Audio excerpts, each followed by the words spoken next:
The Refugee Council and the Trade Union Congress have launched a joint campaign on the government to let asylum seekers work.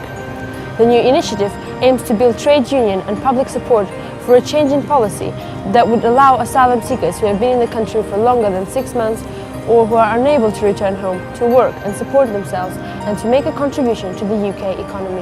It's a campaign that really connects with not just trade union members but anybody that believes in equality and justice as well, so we've got a strong message as well. The event also saw the launch of the joint regional campaign between the Northern Trade Union Congress and the Regional Refugee Forum to restore the right to work for asylum seekers. First of all, I would like to thank the trade union movement for organizing this campaign alongside the Refugee Council, the British Refugee Council. We respect their commitment to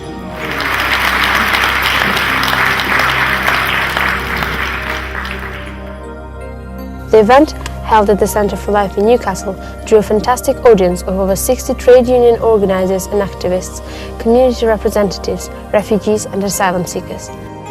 I'm saying it to try and ensure the TUC's support for asylum seekers to work. We've heard all day about the impacts on individuals, on their families, on their self-esteem and well-being of not being able to work. We gave speech and then testimonies which worked very well with the audience, and that was the starting of everything in our region.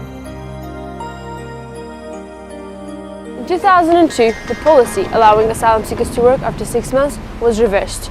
Since then, asylum seekers in the UK, some of whom have waited months or even years for a decision on their claim, have been forced onto a benefit system which leaves them 30% below the poverty line. Asylum seekers who have reached the end of this process are in a worse predicament, receiving minimal support or no support at all. If you reach like my age, you are 33 or 34, if you're not allowed to work, it don't make any sense. You know, you have to have money. You know, I don't want to depend on the government. I want to depend on myself. I'm in section 4. You know, I not get the cash money. I only get a voucher, £35 a week. I'm not allowed to go and buy the clothes stuff. I only can buy the food from the Tesco. Asylum seekers under a Labour government are denied permission to work. They're denied access to healthcare, denied access to education. Through not being allowed to work, are denied a right to a family life and to dignity. Imagine if you came here with your children and you can't go to work every day. We believe as asylum seekers that it is our duty to get involved in this campaign to explain to ordinary British what the situation is from the first hand compared to the mainstream media, what they are reporting relating to asylum seekers and refugees. When I was introduced to this campaign, I believe that is the right thing for me to do because from experience, time to time, I understood that working is the best way forward in any way of integrating and being responsible and contribute to community. The reason why the Let Them Work campaign is important is because as an African woman I feel so passionately about our brothers and sisters from the Caribbean, from Asia, from Africa who have come to this country, who are fleeing torture and persecution, and they are being denied the right to work whilst their asylum claims are being processed. There are several different ways you can support this campaign.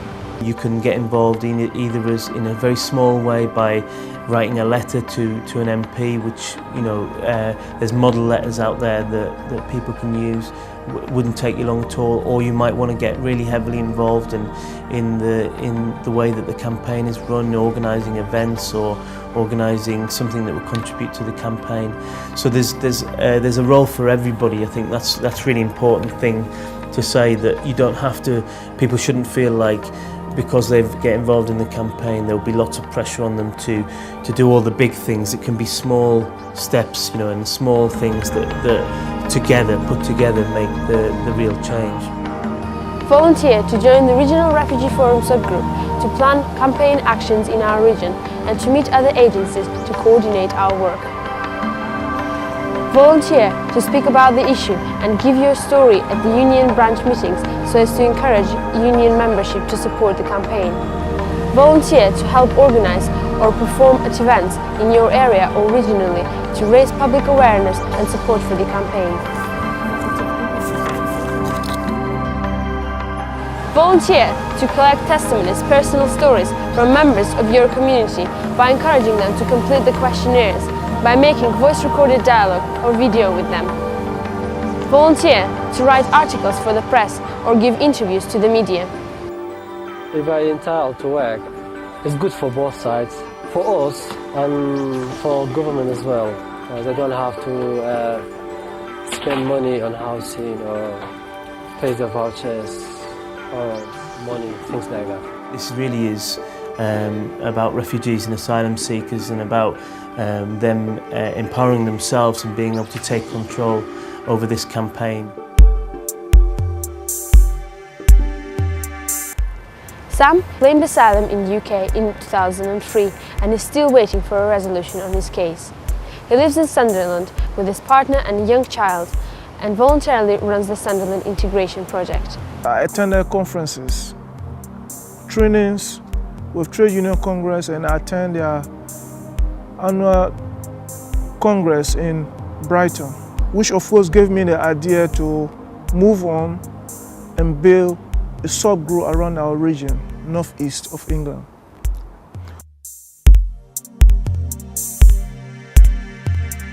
We engage the politicians in our region, we lobby our MPs, and then we speak with ministers that visited us or visited our region if we had a chance. For example, we were able to meet with Saeed Malik, Minister of Cohesion, and we put a caution on him relating to the conflict between his position and the policy not allow asylum seekers to work.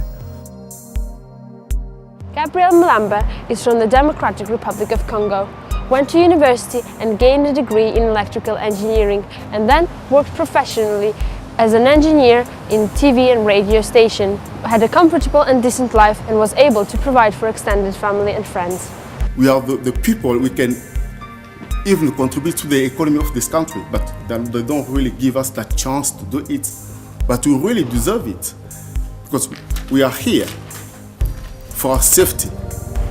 Mary Kimani was born in 1985 in Kenya, but currently living in Darlington with her family, and has lived in the UK for a total of 8 years. The lack of permission to work has affected a third of Mary's life, and indeed most of her youth.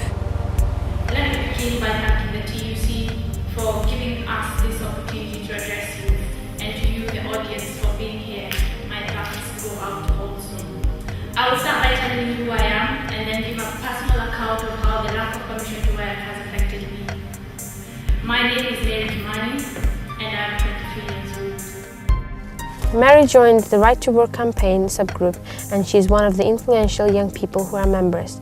She visited universities, speaking to students at Sunderland University, was a guest at Teesside University student TV station.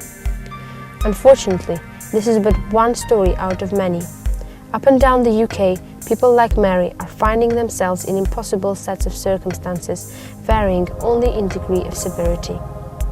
Ladies and gentlemen, I'll finish by quoting a very wise man who once said, "We cannot predict the future, but we can create it." Therefore, we urge the government to grant us permission to work, so we can go about creating our futures. I'm sure I'm not alone in believing that. Together, we can turn adversity into remarkable stories of success. Thank you very much for listening.